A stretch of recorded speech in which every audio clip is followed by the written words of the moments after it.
സുഹൃത്തുക്കളെ, ഇതൊരു ചെടിക്കൈതയാണ്. എന്താ സാധാരണ കൈതയുടെ ഇലയുടെ അത്രയും വീതിയില്ല എനിക്കിത്. ഇതിൻ്റെ പ്രത്യേകത എന്ന് വെച്ചാൽ ഇതുകൊണ്ടോ, ഇത് ഇങ്ങനെ ഒരു തണ്ട് നീണ്ടു പോകും.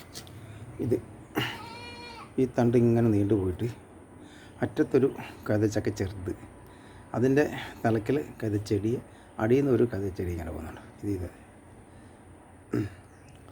ഇതിങ്ങനെ വരും, ഇങ്ങനെ നീണ്ടു പോകുന്നു. ഇതിനകത്ത് ഇത് നടക്കുന്നതാണ്, ഇത് നീണ്ടു പോകുന്നത്.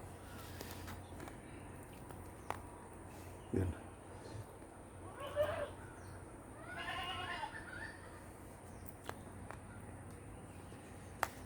ഇതാ മറ്റൊരെണ്ണം ഇങ്ങനെ നീണ്ടു വരുന്നുണ്ട്. ഇത് ഇതിനകത്ത് തന്നെ ഉണ്ടായിട്ടുണ്ട്, പക്ഷെ അതിന് മുകളിലത്തെ അടന്നു പോയി തോന്നുന്നു. എനിക്ക് ഒരിടത്തുനിന്ന് കിട്ടിയതാണ്. ഇതിൻ്റെ പേരൊന്നും അറിഞ്ഞുകൂടാ. പേരറിയാവുന്നവർ ഇതെന്തെങ്കിലും ഔഷധ ഗുണമുള്ളതാണോ എന്നൊക്കെ അറിയാവുന്നവരൊന്ന് കമൻറ്റ് ചെയ്യണം.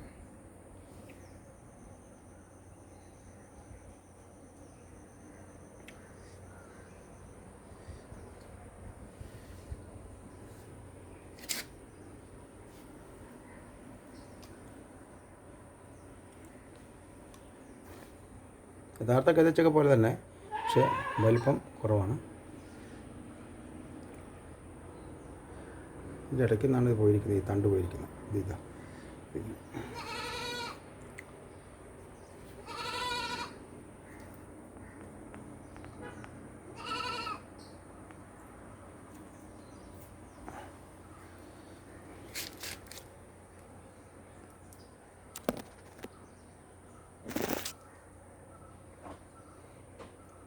അപ്പോൾ ഇതാണ് ഇന്നത്തെ വീഡിയോ. മറ്റൊരു വീഡിയോ നമുക്ക് വീണ്ടും കാണാം. വിജയ്.